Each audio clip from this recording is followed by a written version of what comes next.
โดยตอบสนองตามการเสื้อเสริญของพระบาทสมเด็จพระบรมนาถโนโลดมศรีหานุนีพระมหากษัตริย์แห่งราชอาณาจักรกัมพูชีท่านทองหลุนศรีสุฤทธิ์ประธานประเทศแห่งสาธารณรัฐประชาธิปไตยประชาชนลาวและคณะผู้แทนขั้นสูงสาธารณรัฐประชาธิปไตยประชาชนลาวได้เดินทางเยี่ยมยามรัฐกิจอยู่ราชอาณาจักรกัมพูชีในวันที่6-7 กุมภาพันธ์ 2026พิธีต้อนรับอย่างเป็นทางการได้จัดขึ้นอย่างอบอุ่นและสมเกียรติในตอนเช้าของวันที่7 กุมภาพันธ์ 2026ที่พระราชวังหลังจากนั้นท่านทองหลุนศรีสุฤทธิ์ประธานประเทศแห่งสาธารณรัฐประชาธิปไตยประชาชนลาวได้พบปะกับสมเด็จอัครมหาเสนาบดีเตโจฮุนเซนในนามรักษาการแทนพระมหากษัตริย์แห่งราชอาณาจักรกัมพูชีในโอกาสพบปะครั้งนี้ท่านทองหลุนศรีสุฤทธิ์ได้แสดงความขอบใจอย่างจริงใจต่อการต้อนรับด้วยน้ำใจไมตรีจิตมิตรภาพอันอบอุ่นของสมเด็จอัครมหาเสนาบดีเตโจฮุนเซนในนามรักษาการแทนพระมหากษัตริย์แห่งราชอาณาจักรกัมพูชี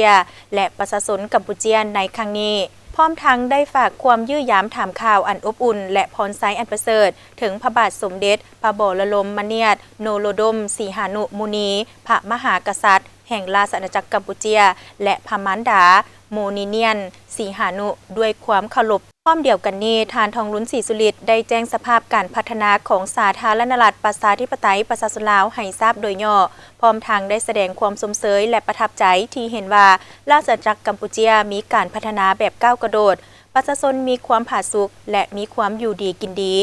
สองฝ่ายได้แสดงความสมเสยและตีราคาสูงต่อสายพัวพันฐานเพื่อนมิตรสหายสนิทสนมบ้านไกลเฮือนเคียงบ้านผีเมืองนองบ้านแก้วเมืองดองมีฮิตของประเพณีค่ายคือกันและมีมูลเสื้อการพัวพันอันดีงามมาแต่บูหานการก็คือการเป็นคู่หัวมือยุทธศาสตร์รอบด้านและมั่นคงยาวนานระหว่างสาธารณรัฐประชาธิปไตยประชาชนลาวและราชอาณาจักรกัมพูชีได้รับการเพิ่มพูนคูณสร้างอย่างบ่หยุดยั้งพิเศษในปี 2026 นี้เป็นปีครบรอบ 70 ปีแห่งการสร้างตั้งสายพัวพันการทูตระหว่าง2ประเทศและครบรอบ 7 ปีที่2ประเทศได้ยกระดับสายพัวพันขึ้นเป็นคู่หัวมือยุทธศาสตร์รอบด้านและมั่นคงยาวนานซึ่ง2ประเทศจะได้ร่วมกันจัดกิจกรรมเฉลิมฉลองเนื่องในปีที่มีความหมายสำคัญนี้ในโอกาสนี้สมเด็จอัครมหาเสนาบดีเตโจฮุนเซนได้แสดงความยินดีต้อนรับอย่างอบอุ่นและตีราคาสูงต่อการเยี่ยมยามครั้งนี้ซึ่งเป็นแห่งสุขดันอันสำคัญที่จะเฮ็ดให้สายพัวพันมิตรภาพและการร่วมมือที่เป็นมูลเสื้อที่ดีงามระหว่างลาวกัมพูชี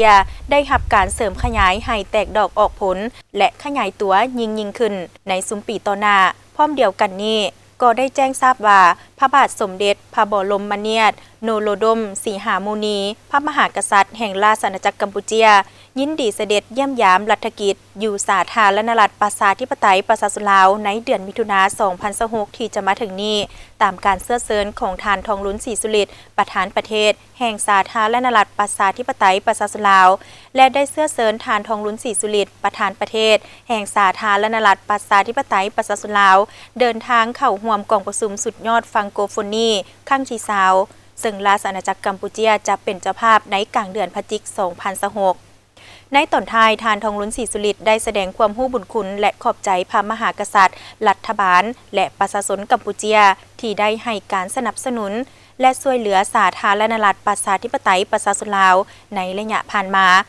ทั้งในระยะการต่อสู้เพื่อเอกราชแห่งชาติก็คือการปกปักรักษาและสร้างสรรค์พัฒนาประเทศชาติในปัจจุบันพร้อมทั้งได้แสดงความยินดีที่จะได้ร่วมกับรัฐบาลและประชาชนลาวต้อนรับการเสด็จเยี่ยมยามรัฐกิจอยู่สาธารณรัฐประชาธิปไตยประชาชนลาวของพระบาทสมเด็จพระบรมนาถโนโลดมศรีหามุนีพระมหากษัตริย์แห่งราชอาณาจักรกัมพูชีในเดือนมิถุนายน 2026 ที่จะมาถึงนี้